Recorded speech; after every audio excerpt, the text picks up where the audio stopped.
Rotterdam, 1940. El humo cubría el cielo como una manta inmensa de polvo y fuego. Los gritos se mezclaban con el chirrido de los aviones y el estruendo de las bombas cayendo cerca del puerto. Las calles estaban vacías, salvo por las sombras de algunos soldados que corrían entre los muros derrumbados buscando refugio. En medio de ese caos, un hombre sostenía entre los dedos ennegrecidos un trozo de papel. Era un soldado llamado Willem van der Meer, y esa noche decidió escribir una carta. No era una carta cualquiera, ni un simple mensaje de guerra. Era una confesión escrita mientras el mundo se desmoronaba a su alrededor. Querido hermano, comenzó con letra temblorosa, aunque no sabía si esa carta alguna vez llegaría a las manos de Pieter. En el fondo, tal vez esperaba que nadie la leyera. Afuera, las llamas seguían iluminando el horizonte. Cada explosión hacía vibrar las paredes, cada sirena recordaba que el silencio podía ser aún más aterrador que el ruido. Willem alzó la vista y vio los tejados incendiados, los cuerpos tendidos sobre el suelo, y por un instante pensó que Dios había abandonado a todos. En su rostro se mezclaban el miedo y algo más profundo, una duda que llevaba tiempo tratando de silenciar. Esa carta fue hallada 80 años después, en el sótano de una vieja casa de ladrillos junto al río Maas. Un historiador local, mientras restauraba los archivos de una familia judía que había vivido allí antes de la guerra, encontró un sobresellado y ennegrecido por el fuego. En la esquina podía leerse el nombre Pieter van der Meer.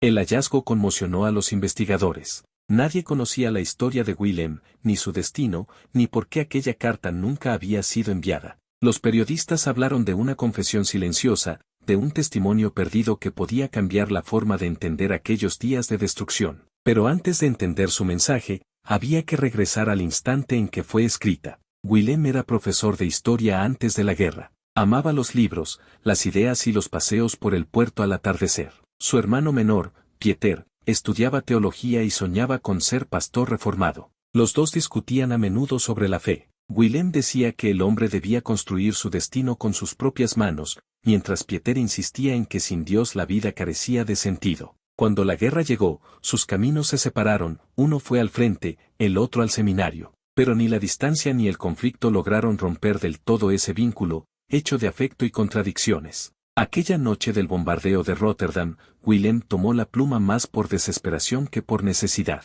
Hermano, hoy he visto el infierno, escribió. Y, sin embargo, algo dentro de mí me obliga a creer que no todo está perdido. Detrás de cada línea se escondía una mezcla de culpa y esperanza, como si escribir fuera una manera de sostener lo poco que quedaba de su humanidad. Describió cómo había desobedecido la orden de retirarse y en cambio ayudó a evacuar a civiles atrapados bajo los escombros de una iglesia. Esa decisión, insignificante para algunos, podía costarle la vida, pero para él, ese acto era su única forma de reconciliarse con aquello que ya no podía comprender, la idea de un Dios silencioso mirando desde lejos. El fuego no se detenía. Al otro lado del río, los depósitos de combustible ardían como un sol artificial. Willem recordaba los sermones de su hermano y pensaba que ninguna palabra humana podía explicar tanto dolor. En ese momento, comenzó a escribir sobre la culpa. No la culpa colectiva de un país en guerra, sino la culpa íntima que nace cuando uno hace lo correcto en el momento equivocado. Dijo que había visto a un compañero, un amigo llamado Henrik, morir por seguir las órdenes que él había decidido ignorar. Esa muerte lo perseguía en sueños y le hacía dudar de todo. ¿Dónde estabas, Dios mío?, escribió, cuando el cielo se partía y los niños gritaban buscando a sus madres. El historiador que encontró la carta dijo después que era imposible leer esas líneas sin estremecerse. Había en ellas algo más que un relato bélico. Se respiraba fe quebrada, pero también un deseo ardiente de comprender. Los estudiosos debatían su autenticidad, mientras los nietos de las familias afectadas buscaban nombres y rostros entre los fragmentos. La carta fue conservada en un museo, y su contenido leído por un periodista en una transmisión especial. Algunos espectadores lloraron. Otros, en silencio, se vieron reflejados en esas palabras escritas bajo una lluvia de fuego. Mientras tanto, la cámara del narrador nos lleva de nuevo a Willem.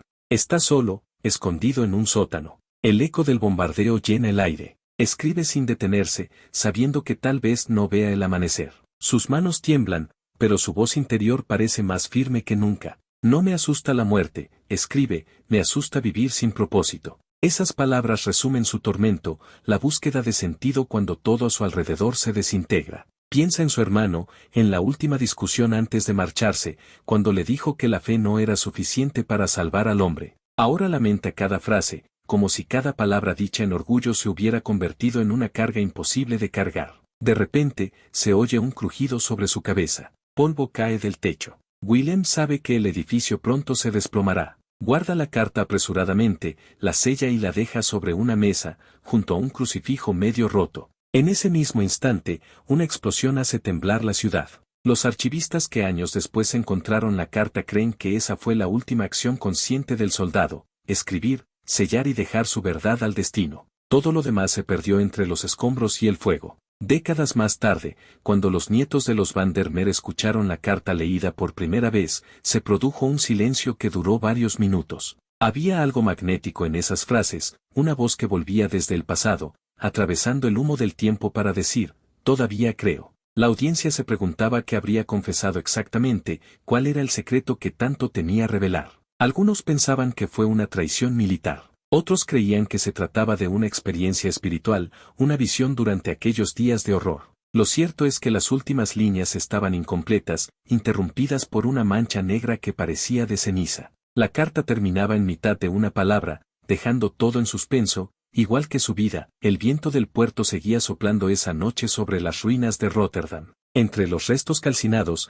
el aire traía un olor agrio, mezcla de humo, miedo y desesperanza. Willem había sobrevivido al bombardeo, pero no a su propio silencio. Durante días vagó entre edificios derrumbados, ayudando a buscar heridos y cuerpos bajo los escombros. Nadie sabía quién era, y eso lo preservó de ser reconocido por los oficiales que aún buscaban desertores. Tenía la carta aún en el bolsillo, sellada, pero dudaba en enviarla. Cada vez que pensaba en hacerlo, algo en su interior se lo impedía. Era como si aquella carta no le perteneciera, sino a alguien que ya había muerto con el sonido del primer estruendo. Las noches posteriores al ataque estaban llenas de sombras. A veces se oían disparos lejanos y voces en alemán entre los escombros. Otros soldados, tan perdidos como él, murmuraban plegarias o maldiciones. Willem comenzó a escribir pequeños fragmentos en un cuaderno improvisado. No era una segunda carta, sino pensamientos dispersos. Hablaba de lo que había visto, de lo que había sentido, y del miedo a seguir respirando cuando tantos ya no podían hacerlo. Uno de esos fragmentos diría: he visto el rostro del mal y me he reconocido en él. Esa línea marcaría a los historiadores por la brutal honestidad con que un hombre se miraba en el espejo de la guerra. No era arrogancia ni poesía, era culpa desnuda, expresada con la claridad de quien ya no teme nada. Una tarde, mientras ayudaba a un grupo de civiles a cruzar el canal, Willem conoció a una mujer llamada Elsje. Ella había perdido a su esposo y su hijo en el ataque. Sus ojos reflejaban una mezcla de fortaleza y resignación. No dijo mucho, pero su silencio acompañó el suyo. Pasaron juntos algunos días en una escuela destruida que servía de refugio. Willem nunca le contó su nombre real, solo le dijo que había sido maestro. Ella no preguntó más. Algunas noches rezaban en voz baja sin pronunciar palabra. En la penumbra compartían trozos de pan, agua sucia y la esperanza que quedaba en los suspiros. No había romanticismo en aquel vínculo, solo una humanidad extraña que se aferraba a cada respiración. Los testimonios recogidos después sugerían que Willem había querido proteger a Elsje y a otros civiles cuando un grupo de soldados recibió la orden de trasladarlos fuera de la ciudad. Sabía que el destino de ese traslado no era la seguridad, sino los campos de prisioneros. Decidió entonces falsificar un salvoconducto que les permitiera escapar antes de que llegaran las patrullas. Fue su acto de fe más genuino, y también el más peligroso. Si lo descubrieran, no habría juicio, solo una bala y el olvido. Esa noche, mientras el grupo se preparaba para huir, Willem volvió a sacar la carta destinada a su hermano. La miró largo rato bajo la tenue luz de una vela y se preguntó si debía incluir en ella su nuevo pecado o mantenerlo en silencio. Optó por el silencio. Tal vez esperaba contarlo en persona, tal vez comprendió que esa confesión era demasiado pesada incluso para quien compartía su sangre. Elsje y el resto lograron escapar según las versiones recogidas por los historiadores. Algunos sobrevivientes afirmaron haber visto a un soldado joven quedarse atrás para cubrir su retirada. Nadie supo su nombre, pero la descripción coincidía con Willem. Solo un año más tarde, una lista militar mencionaba su desaparición en servicio activo. No hubo más registros. El ejército lo consideró no localizado, una expresión fría para esconder decenas de historias perdidas. El hermano de Willem, Pieter, recibió meses después un paquete sin remitente. Dentro había un medallón de metal y un pedazo de papel arrugado con una frase: la verdad se escribe con fuego, no con tinta. Sin entender del todo su significado, el joven pastor guardó el objeto en su escritorio. Pasarían décadas antes de que descubriera que pertenecía a su hermano. Años después, cuando la guerra terminó, Pieter dedicó su vida a predicar sobre el perdón. Sus sermones estaban marcados por una tristeza discreta. Decía que no se puede amar a Dios sin amar a los caídos, incluso a los que erraron. No hablaba mucho de su pasado, pero cada vez que mencionaba el pecado y la redención, miraba hacia la ventana como si buscara una respuesta en el horizonte. Algunos colegas del templo decían que había perdido la fe después de recibir una carta que jamás se atrevió a leer por completo. Otros creían que su silencio era un voto personal de penitencia.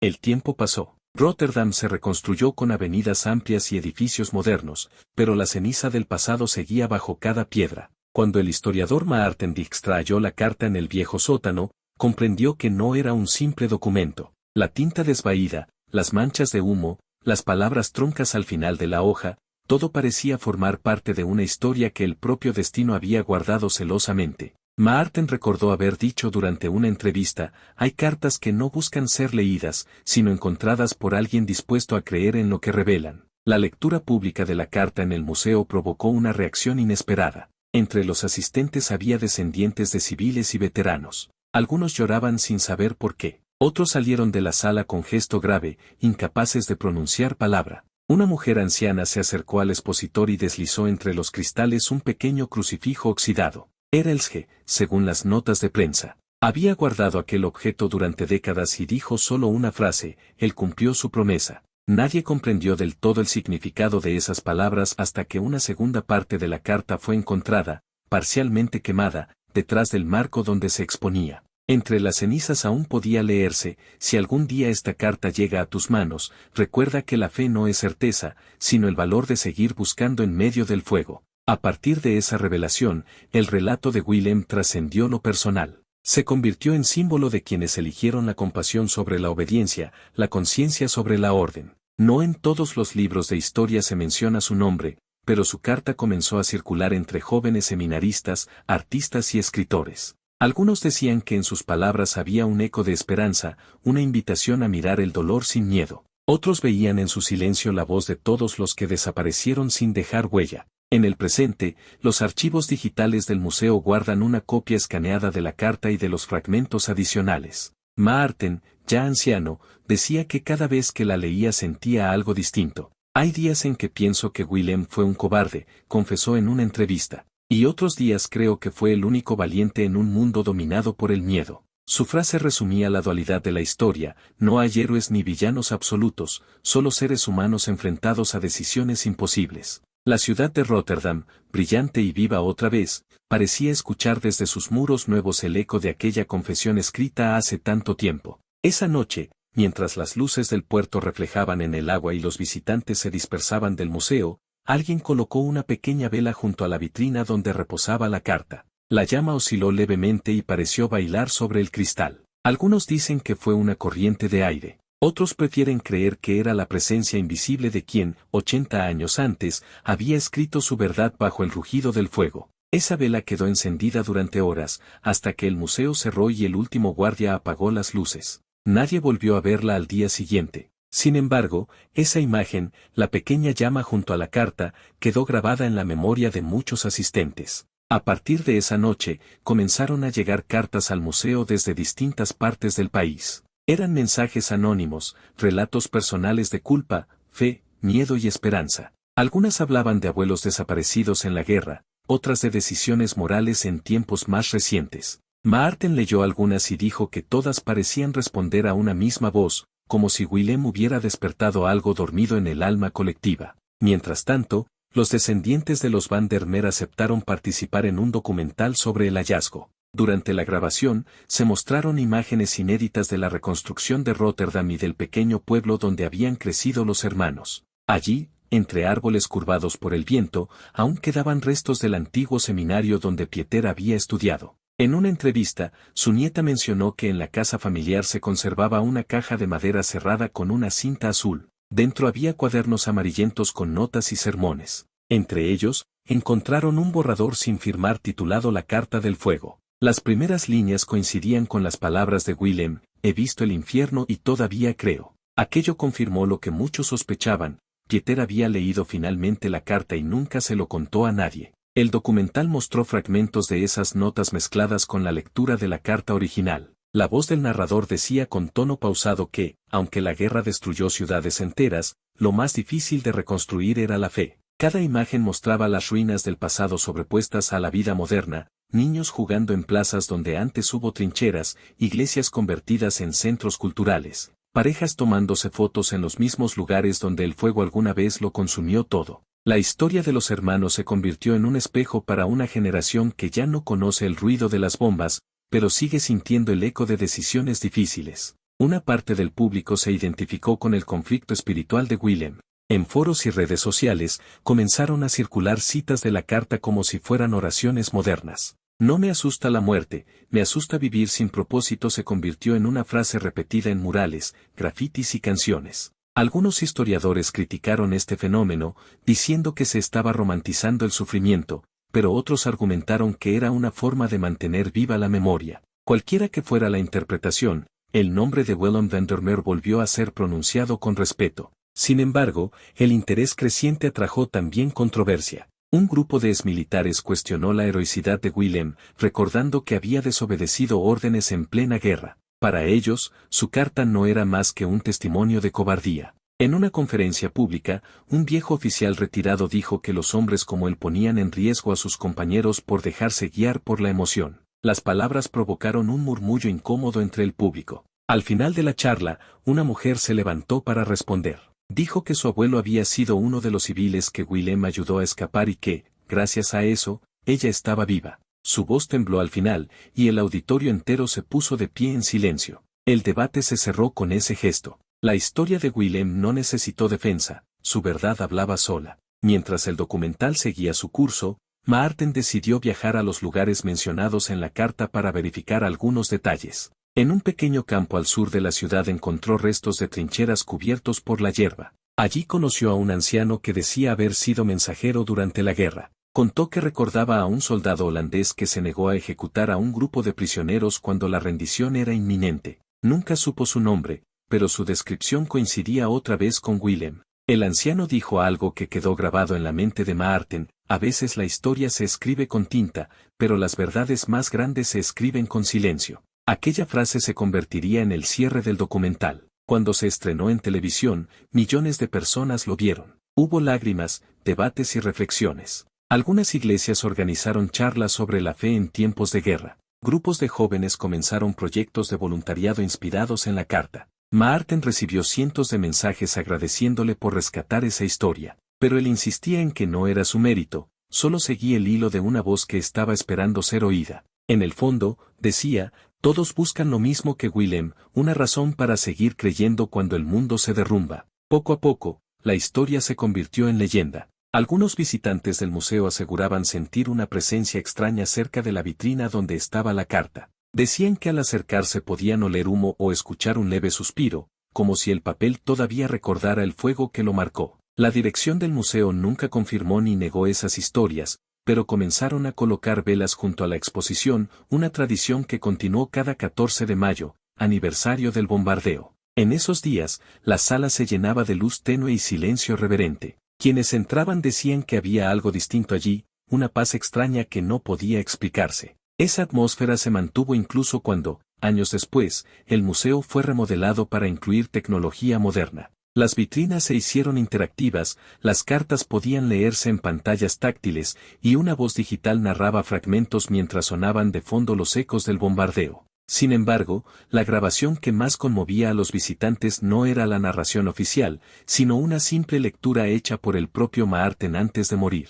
Su voz temblaba al pronunciar las últimas palabras de la carta. Muchos salían de la sala con lágrimas en los ojos, otros con el rostro pensativo. El mensaje seguía vivo, latiendo más allá de los años, recordando que aún en la oscuridad puede haber fe. Una tarde de otoño, cuando el museo cerraba temprano por reformas, una joven voluntaria que ayudaba en la exposición encontró un sobre nuevo en la vitrina. No llevaba sello ni fecha. Dentro había una hoja moderna con letra pulida, para Willem. Decía que, 80 años después, seguían existiendo hombres y mujeres que elegían la conciencia antes que la orden, la piedad antes que el castigo. Y al final, una frase, el fuego no mata aquello que fue escrito con verdad.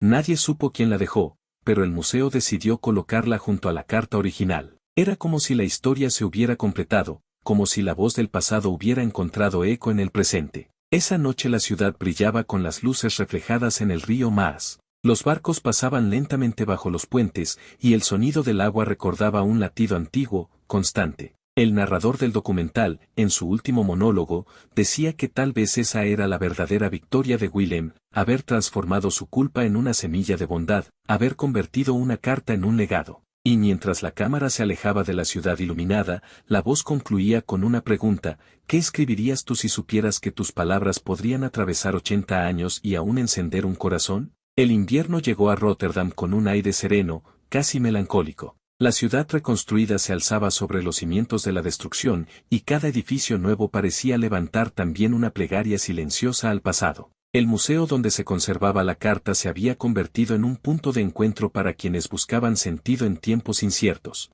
Las visitas se multiplicaban, pero había algo especial en quienes entraban solos, caminando despacio, leyendo las palabras de Willem como si fueran un espejo. Muchos salían con los ojos húmedos, otros con una sonrisa tenue y un cuaderno en la mano. Era habitual ver a jóvenes sentados junto a la vitrina escribiendo, como si aquella carta los impulsara a crear la suya propia. Entre ellos estaba una muchacha llamada Lotte, estudiante de historia y nieta de un aviador alemán que había participado en el bombardeo. Lotte había crecido con el peso de un apellido marcado y buscaba comprender qué significaba la culpa heredada. Cuando leyó la historia de Willem, escribió en su diario: él encontró a Dios entre las ruinas. Yo quiero encontrar al hombre detrás del uniforme. Pasó semanas enteras en el museo, hablando con visitantes y voluntarios. Una noche, mientras revisaba los archivos digitalizados, descubrió un documento olvidado, una fotografía borrosa de un grupo de prisioneros escoltados por soldados holandeses. En la esquina,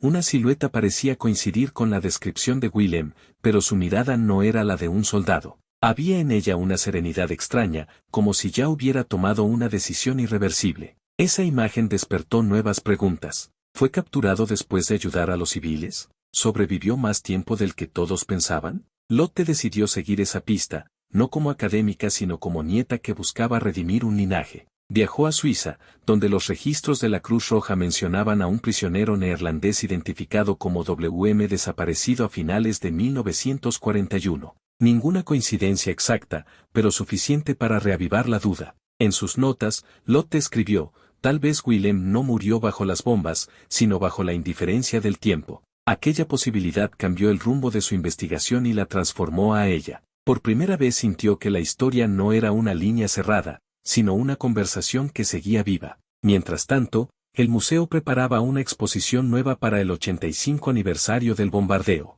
Lotte fue invitada a colaborar como curadora asistente. Propuso un espacio llamado Cartas que no llegaron, donde se mostrarían escritos inéditos de soldados de ambos bandos. Su idea era simple y poderosa: demostrar que, frente al horror, todos escribían con el mismo temblor de manos. Durante la inauguración, la sala quedó en penumbra, iluminada solo por la luz que atravesaba vitrinas de cristal. En el centro, la carta original de Willem seguía como testigo silencioso. Al terminar el recorrido, Lotte tomó el micrófono y dijo unas palabras que quedaron registradas por los medios: esta carta no pertenece solo a la historia, pertenece al corazón humano. Ningún fuego puede borrar lo que fue escrito con verdad.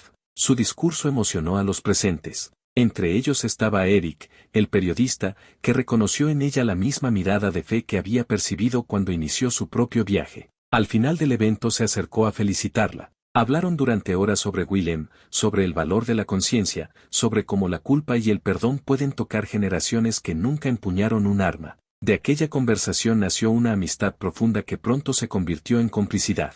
Juntos iniciaron un proyecto educativo llamado La Voz de las Cartas, con talleres en escuelas donde los alumnos podían escribir cartas imaginarias desde distintos momentos de la historia. El propósito era enseñar empatía a través de la palabra. El proyecto creció con rapidez y se extendió a otros países. En cada ciudad visitada, presentaban la historia de Willem como punto de partida para hablar del poder de elegir el bien incluso cuando nadie mira. Pasaron los meses y el legado de la carta se volvió universal. Se tradujo a varios idiomas y fue leída en actos conmemorativos de paz. Algunos recitaban sus líneas como oración, otros la analizaban como documento histórico. pero para muchos era simplemente una voz humana resonando más allá del tiempo. A veces, en conferencias, Eric recordaba una de las frases que más lo conmovían: no me asusta la muerte, me asusta vivir sin propósito. Decía que esa frase le había enseñado que la fe no es una doctrina, sino una forma de resistir la indiferencia. Lotte añadía que la memoria no debe servir para juzgar, sino para comprender. Y así, entre ambos, mantenían viva una llama que ya no pertenecía a ninguno, sino a todos los que necesitaban creer en algo más grande que el miedo. Una noche, después de una conferencia en Berlín, caminaban juntos por una calle nevada. Conversaban sobre el futuro, sobre cómo el mundo seguía repitiendo los mismos errores. Eric se detuvo frente a una iglesia con las puertas entreabiertas. Entraron sin decir palabra. Allí, bajo la luz tibia de las velas, Lotte dejó una copia impresa de la carta sobre el altar lateral. No era un gesto religioso, sino humano. Miró a Eric y dijo: tal vez algún día alguien la encuentre y sienta lo mismo que nosotros. Él asintió y agregó: eso bastará para que Willem siga vivo. En silencio, salieron a la noche helada, dejando atrás la fragancia del incienso y una carta que, como la original, quedaría esperando eternamente ser descubierta. A la mañana siguiente, el sacerdote encontró el papel y decidió leerlo durante el sermón dominical. Sin saber quién lo había dejado, leyó en voz alta cada palabra y habló sobre la importancia del perdón. Los feligreses escucharon con respeto y algunos guardaron fragmentos en sus bolsillos. Semanas después, comenzaron a llegar cartas y mensajes al templo agradeciendo la lectura. Así, la historia volvió a multiplicarse, como si el espíritu de Willem viajara en cada palabra pronunciada en su nombre. Cada año se siguen enviando copias de la carta a diferentes iglesias y escuelas, y cada vez hay alguien nuevo que la recibe como un llamado personal. Hoy, el Museo de Rotterdam continúa custodiando el papel original, frágil y amarillento, protegido del aire y del tiempo. En la entrada, una inscripción recuerda a todos los visitantes: una sola carta puede cambiar la historia. Debajo de esa frase, pequeñas luces titilan como si fueran estrellas atrapadas en una vitrina. Nadie sabe cuántas personas aún piensan en Willem van der Meer, pero su voz sigue latiendo en cada lector que se detiene a escuchar. Porque al final, lo que él escribió no fue solo un mensaje al hermano que nunca la recibió, sino una oración para todos los que aún buscan razones para creer mientras el mundo arde. Y quizás esa sea la victoria más silenciosa de todas: sobrevivir no en el cuerpo, sino en las palabras que se niegan a morir. Con el pasar de los años, la carta dejó de ser solo un objeto histórico y se convirtió en un símbolo de humanidad. Lo que había comenzado como un hallazgo aislado terminó inspirando movimientos dedicados a la compasión, la memoria y la paz. En los aniversarios del bombardeo, la ciudad se llenaba de visitantes. Algunos llegaban con flores, otros con velas, muchos simplemente con silencio. Frente al museo, el río reflejaba las luces de los edificios nuevos, y los viejos habitantes aún decían que, en las madrugadas de mayo, el agua susurraba historias que el viento traía desde 1940. Entre las miles de personas que acudían cada año, solía aparecer una mujer de cabello plateado que dejaba una carta en el buzón Ecos de Willem. Nadie sabía su nombre, pero sus mensajes siempre firmaban igual: una sobreviviente del fuego. Con el tiempo, el museo decidió exponer algunas de sus cartas. En una de ellas se leía: yo también he dudado de Dios, y quizá por eso entendí su silencio. Gracias, Willem, por enseñarnos que creer no significa no tener miedo, sino seguir caminando aunque la fe tiemble. Aquellas palabras emocionaron tanto a los visitantes que la dirección del museo decidió crear un mural de mensajes donde cualquiera pudiera escribir lo que sentía. Ese muro creció hasta ocupar toda una sala. Al entrar, los visitantes podían leer un océano de letras, confesiones y promesas. Había mensajes escritos por niños, ancianos, ateos, religiosos, soldados, madres, refugiados. Todos compartían algo en común: el deseo de ser escuchados. A veces, cuando la sala quedaba vacía al final del día, los curadores decían que el lugar parecía respirar. El eco de miles de voces mezcladas formaba un murmullo suave, casi como si las paredes repitieran las palabras que no cabían en la memoria. Ninguno de ellos encontraba eso inquietante. Era un sonido de consuelo, como si algo invisible respondiera desde el otro lado de la historia. Lotte y Eric continuaron viajando por Europa presentando el proyecto La Voz de las Cartas. En cada ciudad, se encontraban con nuevas historias que resonaban con la de Willem. En París, un veterano contó que llevaba 50 años sin hablar de la guerra y que, después de escuchar la carta, escribió por primera vez una disculpa a la familia de un hombre que había matado. En Varsovia, una maestra reunió a sus alumnos para escribir cartas de agradecimiento a personas que los habían inspirado. En Lisboa, un grupo de artistas pintó murales con frases de la carta traducidas a diferentes idiomas. Dondequiera que la historia llegaba, surgía un mismo sentimiento, que las palabras podían curar heridas que ni el tiempo había sanado. Con los años, Eric enfermó. El agotamiento de tantos viajes y las largas noches de trabajo pasaron factura a su salud. Lotte lo acompañó en sus últimos meses en una pequeña casa junto al mar. A menudo él le pedía que le leyera la carta en voz alta, y ella lo hacía con ternura, dejando que el silencio entre párrafos hablara por ellos. Una tarde, mientras el sol se escondía, Eric tomó su mano y le dijo: «Ahora entiendo por qué Willem escribió aquella carta. No lo hizo solo por su hermano, sino por todos los que alguna vez sentimos miedo de no creer lo suficiente». Esa fue su última frase antes de cerrar los ojos. Lotte lloró sin sonido y luego encendió una vela junto a la ventana. Afuera, el mar brillaba con reflejos dorados como si también escuchara esas palabras por última vez. Pasaron los años y ella siguió su labor. En sus conferencias, hablaba de Eric y de Willem con la misma serenidad.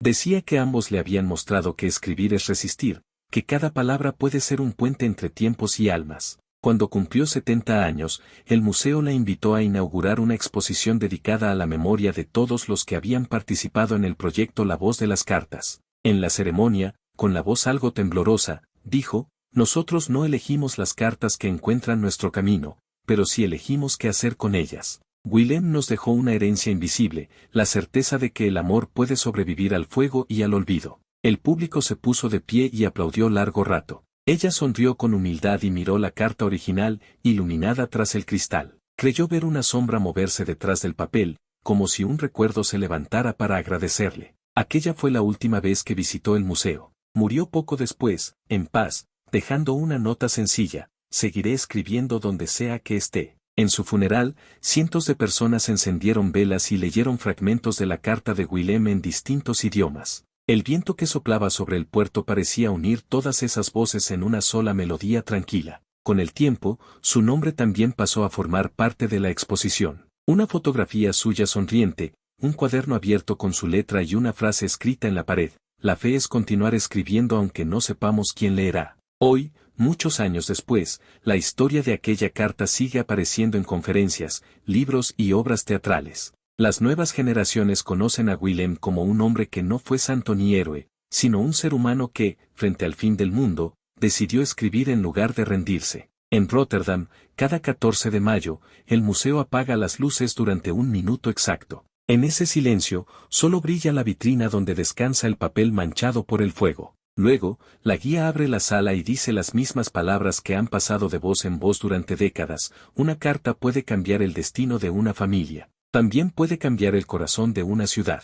Y mientras los visitantes observan en silencio, la cámara invisible de la memoria se aleja, mostrando la ciudad viva, el reflejo en el río, las campanas que suenan a lo lejos. En algún lugar, quizá en algún país, alguien está escribiendo una carta esta misma noche. Tal vez esa carta también cruzará los años, resistirá la guerra, el miedo y el olvido. Tal vez un día la encuentre alguien que, al leerla, entienda lo que Willem quiso decir. Que incluso cuando todo se desmorona, todavía queda algo sagrado en la palabra, porque mientras existan manos dispuestas a escribir y corazones dispuestos a escuchar, ningún fuego podrá borrar lo que fue escrito con verdad.